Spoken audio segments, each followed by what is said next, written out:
हाँ तो बच्चों देखिए, आज हम शुरू कर रहे हैं लेसन नंबर 11, रे ऑप्टिक्स, जिसे हम बोलते हैं किरण प्रकाशन।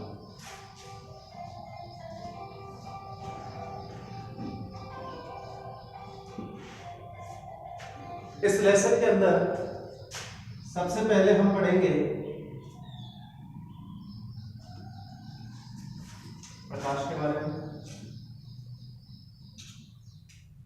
जैसे हम क्या बोलते हैं, लाइट। क्या बोलते हैं? लाइट।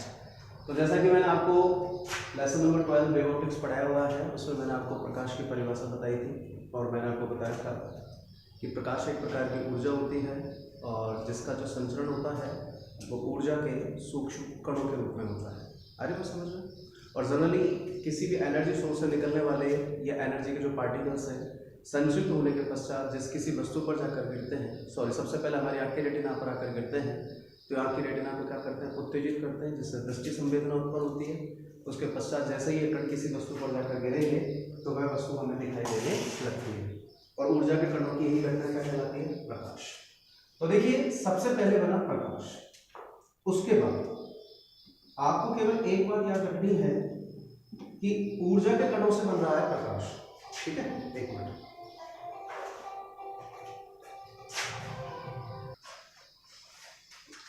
हाँ बच्चों, तो प्रकाश के बाद आपको ध्यान देना है कि जब प्रकाश संचित होगा तो प्रकाश जैसे ट्रैवल करता है तो प्रकाश का जो पथ होता है ना, तो ध्यान रखें, प्रकाश का जो पथ होता है उसे हम बोलते हैं किरण। क्या बोलते हैं? किरण।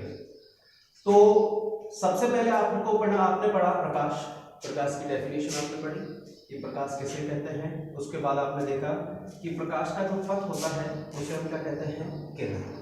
उसके बाद किरण आ गई आपके पास।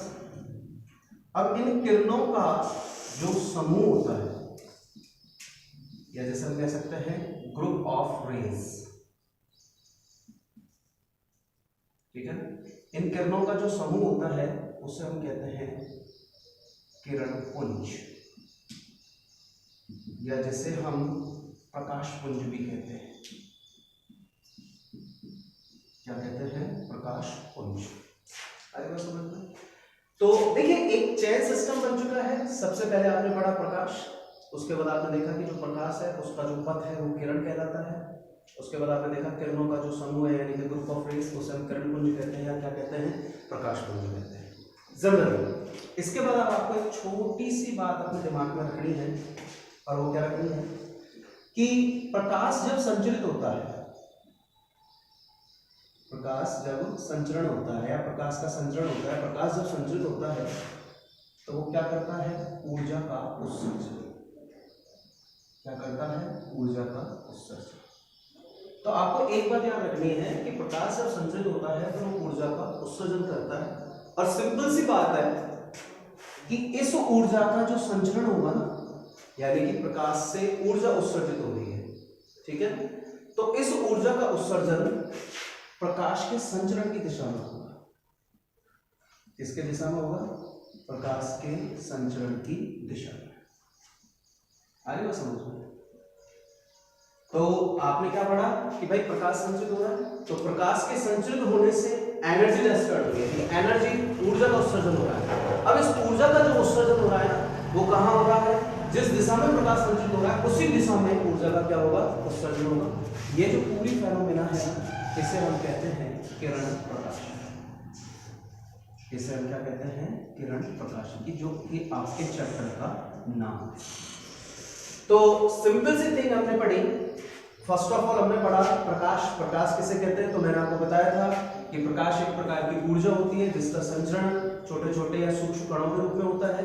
ये एनर्जी सोर्स से निकलने वाले ऊर्जा के कण संचित होने के पश्चात जब हमारी आंख की रेटिना पर पहुंचते हैं तो ये उसे उत्तेजित करते हैं, जिससे दृष्टि संवेदना उत्पन्न होती है, और ये उसके बाद जिस किसी भी वस्तु पर जाकर गिरेंगे तो वह वस्तु हमें दिखाई देने लगती है। दैट मींस एनर्जी के पार्टिकल्स की जो ये छोटी सी फेनोमेना है, जो घटना है, इसे हम क्या कहते हैं? प्रकाश। प्रकाश के बाद हमने देखा कि भाई जो प्रकाश बन रहा है उसका जो पथ होता है, यानी जहां पर वो संचित हो रहा है, गति कर रहा है, संचित हो रहा है, ट्रैवल हो रहा है, तो उस प्रकाश का जो पथ है वो क्या कहलाता है? किरण।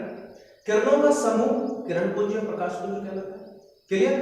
अब प्रकाश पुंज यानी कि लाइट, प्रकाश जब संचरित होता है तो वो क्या करता है? ऊर्जा का उत्सर्जन करता है, और इस ऊर्जा का उत्सर्जन ठीक उसी दिशा में होता है जिस दिशा में आपका प्रकाश ट्रेवल कर रहा है, प्रकाश संचरित हो रहा है। तो ये जो पूरी घटना है कि भाई प्रकाश के कारण ऊर्जा का उत्सर्जन होना और ऊर्जा का उसी दिशा में उत्सर्जित होना जिस दिशा में प्रकाश संचरित हो रहा है, इस पूरी घटना को हम क्या कहते हैं? किरण प्रकाश। क्लियर? आफ्टर तो ये हो गया सिंपल सा इंट्रोडक्शन, जो कि आपके लेसन का नाम है किरण प्रकाशिकी। इसमें मैंने आपको हालांकि डेप्थली जानकारी आपको आगे मिलेगी, लेकिन प्रकाश से संबंधित कुछ बातें थी जो मैं आपको लेसन नंबर 12 में समझा चुका हूं। अब हम यहाँ पर आगे पढ़ना शुरू करते हैं। अब आपका अगला टॉपिक आता है प्रकाश का परावर्तन। प्रकाश का परावर्तन, ठीक है, ध्यान दीजिए। प्रकाश का परावर्तन, हालांकि आपने लोअर स्टैंडर्ड में परावर्तन के बारे में पढ़ा होगा, लेकिन यहां पर भी मैं आपको एक छोटी सी जानकारी बता देता हूं क्योंकि हमारे पाठ्यक्रम में है। तो आपसे कोई पूछेगा कि प्रकाश का परावर्तन किसे कहते हैं, तो आप सिंपल सा आंसर देंगे कि सर जब कोई प्रकाश की किरण किसी माध्यम में, अब वो माध्यम कोई सा भी हो सकता है, जब कोई प्रकाश की किरण किसी माध्यम में संचरित होते हुए पृथककारी पृष्ठ से आकर टकराती है, किससे टकराती है? पृथककारी पृष्ठ से आकर टकराती है, तो टकराने के पश्चात उसका क्या होता है? परावर्तन। क्या होता है? परावर्तन। तो हमने क्या पढ़ा कि भाई कोई भी प्रकाश की किरण है वो किसी माध्यम में संचित होगी, और संचरित होने के पश्चात जैसे वो पृथककारी पृष्ठ से टकराएगी तो टकराने के पश्चात वो ठीक उसी माध्यम में लौट जाती है जिस माध्यम से वो आ रही थी। तो प्रकाश की तरंग की यही घटना, प्रकाश की किरण की यही घटना क्या कहलाती है? प्रकाश का परावर्तन। तो आप इसको ऐसे समझ सकते हैं कि सर ये हमारे पास कोई पृथककारी पृष्ठ है, ठीक है। इस पृथककारी पृष्ठ, ये आपके सामने पृथककारी पृष्ठ है जिसका नाम मैंने दे दिया है AB।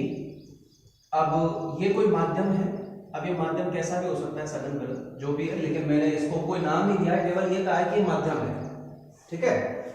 इस माध्यम में ये प्रकाश की किरण आपतित हो रही है, आपतित प्रकाश किरण ने तो डायरेक्शन होना शुरू कर दी, ये प्रकाश की किरण आपतित यानी कि संचरित हो रही है। अब जैसे यहां पर आपतित हुई तो इस पृथककारी पृष्ठ से आके टकराई, और टकराने के पश्चात ये ठीक उसी माध्यम में लौट गई जिस माध्यम से आ रही थी। तो देखो बच्चों, ये इसी माध्यम से तो आ रही थी और टकराने के पश्चात ठीक उसी माध्यम में लौट गई है। तो प्रकाश की किरण की यही घटना क्या कहलाएगी भैया? प्रकाश का परावर्तन। तो आप कह सकते हैं इसका नाम दे दिया मैंने PQ और इसका नाम दे दिया मैंने R। तो आप कहोगे कि यहां पर जो आपतित किरण है, आपतित किरण वो कौन सी बन गई भैया? PQ। और ये वाली जो किरण है, ये वाली आपको जो दिखाई दे रही है, ये बन जाएगी परावर्तित किरण, परावर्तित किरण, और इसका नाम आप ले सकते हैं Q। और देखो ये बन जाएगा अभिलंब,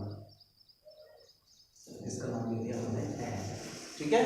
ये बन गया आपका अभिलंब, ये आपका आपतन कोण, आपतन कोण को I से रिप्रेजेंट करते हैं, और ये आपका बन गया परावर्तन कोण, जिसको हम किससे व्यक्त करते हैं? R से, जैसे हम बोलते हैं रिफ्लेक्टेड एंगल।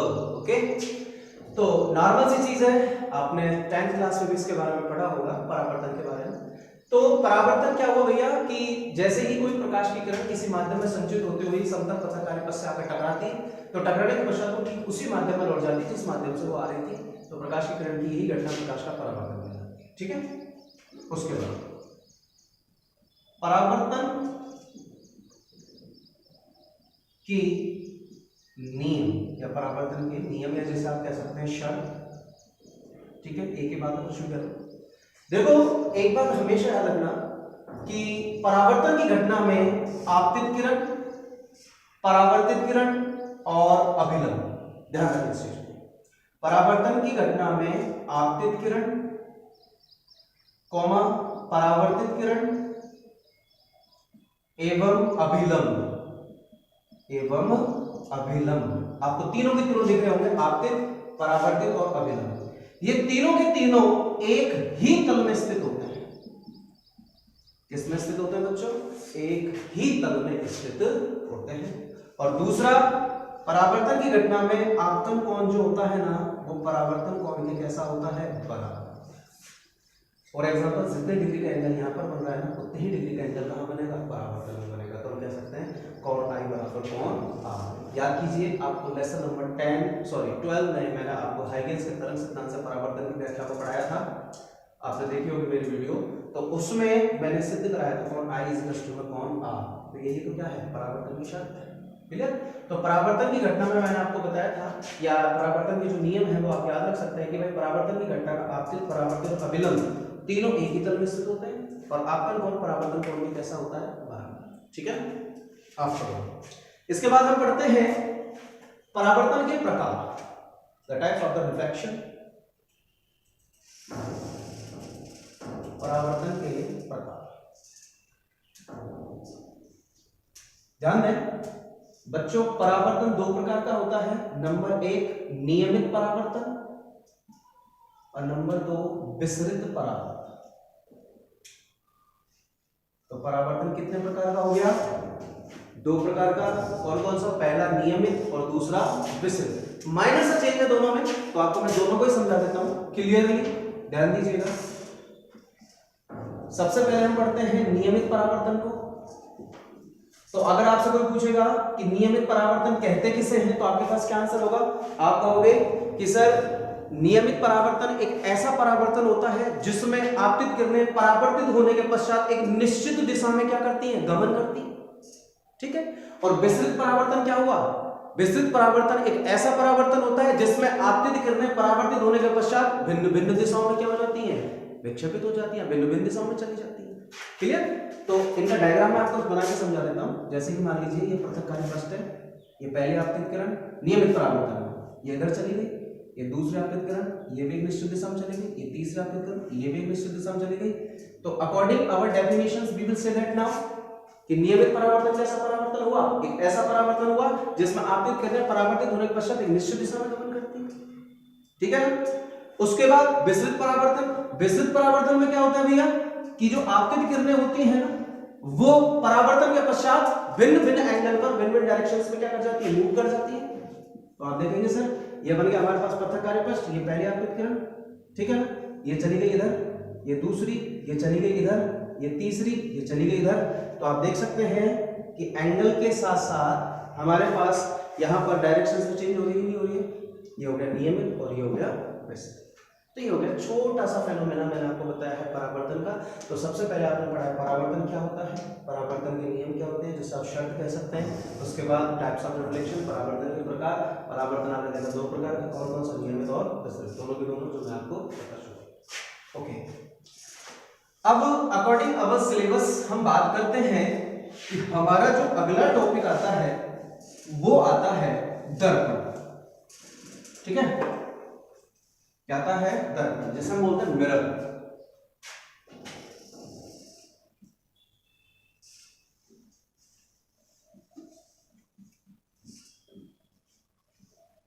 मिरर।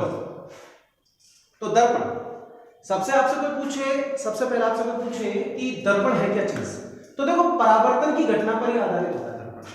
यानी कि दर्पण के अंदर मोस्टली क्या होता है, रिफ्लेक्शन ही होता है। तो इसकी परिभाषा को आप क्या बताओगे? अगर आपसे कोई पूछेगा what is the definition of mirror, दर्पण किसे कहते हैं, तो आप सिंपल सी भाषा दोगे या सिंपल सी परिभाषा बोलोगे कि सर कोई एक ऐसी चिकनी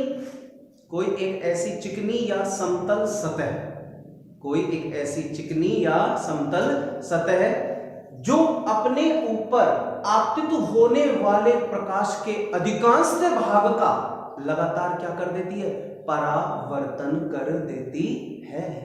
रिपीट कर रहा हूं, वापस से लैंग्वेज को ढंग से सुनिएगा। अगर आपसे कोई पूछे कि दर्पण किसे कहते हैं, तो आप क्या जवाब देंगे कि सर कोई एक ऐसी चिकनी या समतल सतह है जो अपने पर आपतित प्रकाश के अधिकांश भाग को लगातार क्या कर देती है, परावर्तित कर देती है। क्या कहलाती है, दर्पण कहलाती है। क्या कहलाती है बच्चों, दर्पण कहलाती है। तो ये होगी नॉर्मल सी डेफिनेशन किसकी, दर्पण की। अब ये थ्योरी है तो थ्योरी को तो मैं बोर्ड पे लिखा नहीं सकता, लेकिन आप उसको बार बार रिपीट कर रहा हूं।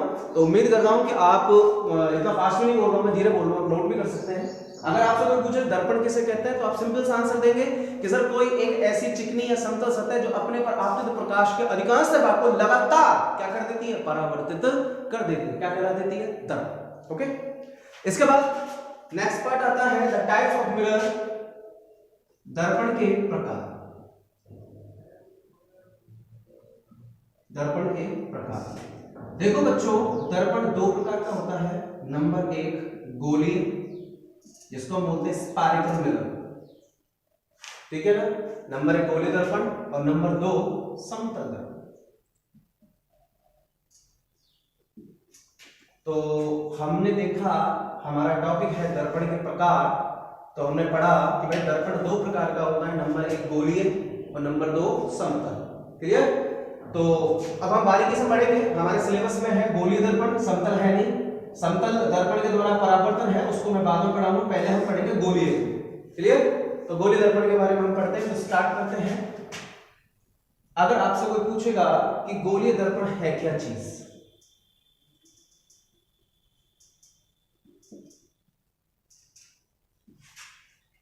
ठीक है, तो हम सबसे पहले पढ़ रहे हैं स्फेरिकल मिरर, गोलीय दर्पण के बारे में। तो आपसे कोई पूछेगा कि what is the definition of spherical mirror या गोलीय दर्पण हम किसे कहते हैं, तो आप क्या जवाब दोगे? आप कहोगे कि सर गोलीय दर्पण एक ऐसा खोखला गोला होता है, गोलीय दर्पण एक ऐसा खोखला गोला होता है जिसकी एक सतह तो कैसी होती है, चमकदार। जिसकी एक सतह तो कैसी होती है कि एक भाग तो कैसा होता है, चमकदार, और जो दूसरा भाग होता है ना उससे वो कैसा होता है, पॉलिश किया हुआ होता है। तो आप कहोगे कि गोलीय दर्पण की परिभाषा कैसे बनाओगे? आप कहोगे कि सब एक ऐसा खोखला गोला जिसकी एक सतह तो कैसी होती है, चमकदार, और दूसरी कैसी होती है, पॉलिश की हुई होती है। ऐसा जो दर्पण होता है और जो आपतित प्रकाश का क्या करता है, परावर्तन करता है, ऐसा दर्पण कौन सा दर्पण कहलाएगा, गोलीय दर्पण। आ रही बात समझ में? तो ये हो गया बच्चों गोलीय दर्पण। उसके बाद टाइप्स ऑफ स्फेरिकल मिरर, गोलीय दर्पण भी दो प्रकार के होते हैं। नंबर एक अवतल और नंबर दो उत्तल। तो गोलीय दर्पण के दो प्रकार हो गए भैया। गोलीय दर्पण आपसे कोई पूछेगा गोलीय दर्पण कितने प्रकार का होता है, तो आप सिंपल सा आंसर देंगे भाई गोलीय दर्पण दो प्रकार के होते हैं, पहला अवतल होता है, दूसरा कौन सा होता है, उत्तल। अब मैं बारीकी से आपको अवतल और उत्तल दोनों के बारे में बताऊंगा, तो आप ध्यान से सुनेंगे। आपसे कोई कहेगा कि अवतल दर्पण किसे कहते हैं, तो आप कहोगे कि सर एक ऐसा गोलीय दर्पण। तो देखिए गोलीय दर्पण के तो दो भाग हैं। अगर गोलीय दर्पण पापा है तो उसके दो बेटे हो गए, अवतल और उत्तल। अब आपसे बेटों की परिभाषा पूछ रहा है कि सबसे पहले आपसे पूछ रहा है कि अवतल दर्पण किसे कहते हैं, तो आप क्या जवाब देंगे? आप जवाब देंगे कि सब एक ऐसा गोलीय दर्पण जिसका उभरा हुआ भाग, जिसका उभरे हुए भाग पर क्या की हुई होती है, पॉलिश की हुई होती है, जबकि उसका जो धसा हुआ भाग होता है, जो उसका आंतरिक भाग होता है, वो कैसा होता है, चमकदार होता है। कैसा होता है, चमकदार। ऐसा दर्पण कौन सा दर्पण कहलाता है, अवतल। तो अब मैं आपके सामने डायग्राम बना रहा हूं। यहां पे देखा सब ये गोलीय दर्पण है। देखिए ये इसका होता है वक्रता केंद्र। अभी आपको मैं समझाऊंगा वक्रता केंद्र कैसे कैसे याद किया जाता है। वक्रता केंद्र को हम सी से व्यक्त करते हैं, समझिए। तो मैंने क्या परिभाषा बोली अवतल दर्पण की अभी आपके सामने? अवतल दर्पण की मैंने परिभाषा बोली कि सब एक ऐसा गोलीय दर्पण, ठीक है ना, जिसकी बाह्य यानी कि जिसके उभरे हुए भाग पर क्या की हुई होती है, पॉलिश, और आंतरिक भाग कैसा होता है, चमकीला होता है। तो देखिए ये मैंने क्या कर दी, पॉलिश कर दी, ये हो गई पॉलिश। अब देखो उभरे हुए भाग पर मैंने पॉलिश कर दी है। आंतरिक जो भाग है, जो इसे हम धसा हुआ भाग कहते हैं, वो कैसा है, चमकदार। तो ये क्या बन गया, अवतल दर्पण। अब इसकी वास्तविक संरचना बनाओगे तो वो संरचना ऐसे बनती है। ये उभरा हुआ भाग जिस पर पॉलिश हो रही है, ये धसा हुआ भाग जो कि चमकदार है, और बच्चों ये हो गया इसका वक्रता केंद्र सी। ये हो गया आपका अवतल दर्पण। ओके, अब आपसे कोई पूछेगा उत्तल दर्पण, तो उत्तल दर्पण जस्ट इसका अपोजिट होता है अवतल का, उल्टा ही क्या होता है, उत्तल होता है। तो आप कैसे कहोगे? आप कहोगे कि सर उत्तल दर्पण एक ऐसा गोलीय दर्पण होता है जिसका उभरा हुआ भाग पर तो क्या होती है, पॉलिश होती है, जबकि धसे हुए भाग पर, सॉरी, उत्तल दर्पण एक ऐसा गोलीय दर्पण होता है जिसका उभरा हुआ भाग तो कैसा होता है, चमकीला होता है, जबकि जो धसा हुआ भाग होता है उस पर क्या की हुई होती है, पॉलिश की हुई होती है। तो देखिएगा ये गोलीय दर्पण, बाहरी भाग को आप कैसा बनाओगे, चमकीला बनाओगे, और आंतरिक भाग को आप कैसा बनाओगे, पॉलिश किया हुआ। तो ये देखिएगा हमने पॉलिश कर दी, और अब आप देख सकते हैं वक्रता केंद्र। अब इसको आप हटाओगे यहां से, तो आकृति कैसे बनेगी? आकृति आपके पास ऐसे बनेगी। इसका वक्रता केंद्र बाहर की ओर होता है। तो ये आंतरिक भाग है, सॉरी ये हो गया उभरा हुआ भाग जो कि कैसा है? चमकदार। और ये जो धंसा हुआ भाग है इस पर क्या की हुई है? पॉलिश की हुई है। अरे बात समझ लो, अवतल और उत्तल, ठीक है। उसके बाद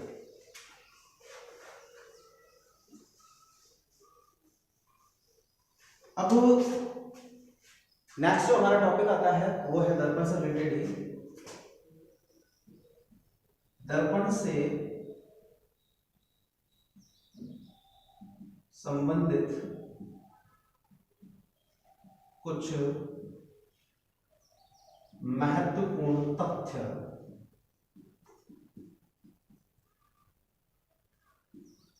दर्पण से संबंधित कुछ महत्वपूर्ण तथ्य, क्लियर? जहां से आपको पता चलेगा कि द्वारक क्या होता है, वक्रता केंद्र क्या होती है, ध्रुव बिंदु क्या होती है, मुख्य फोकस क्या होता है, फोकस तल क्या होता है, फोकस दूरी कहां होती है। दैट मींस इन सारी चीजों के बारे में आपको पता चलेगा जो कि दर्पण से रिलेटेड है। तो देखिए मैं आपको बताता हूं, सबसे पहले हम एक डायग्राम बनाते हैं, उस डायग्राम के बाद हम बारीकी से धीरे धीरे अध्ययन करेंगे। तो देखिए, देखो बच्चों, ये मैंने एक अवतल दर्पण लिया, ठीक है। इस अवतल दर्पण के उभरे हुए भाग पर मैंने क्या कर दी? पॉलिश। तो ये तो अपारदर्शी हो गया, कुछ दिखाई नहीं देगा, जो भी घटना होगी वो अंदर ही होगी, ठीक है। तो देखिए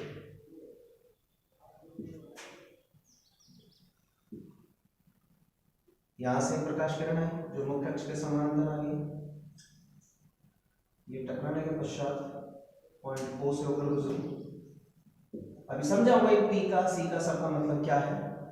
ऐसे ही ये हो गया परावर्तन, एक प्रकाश किरण यहां से आई, ये आपतित, ये परावर्तित, इसको O नहीं, इसको हम कैपिटल F नाम दे रहे हैं, इसको हम स्मॉल f कह रहे हैं। और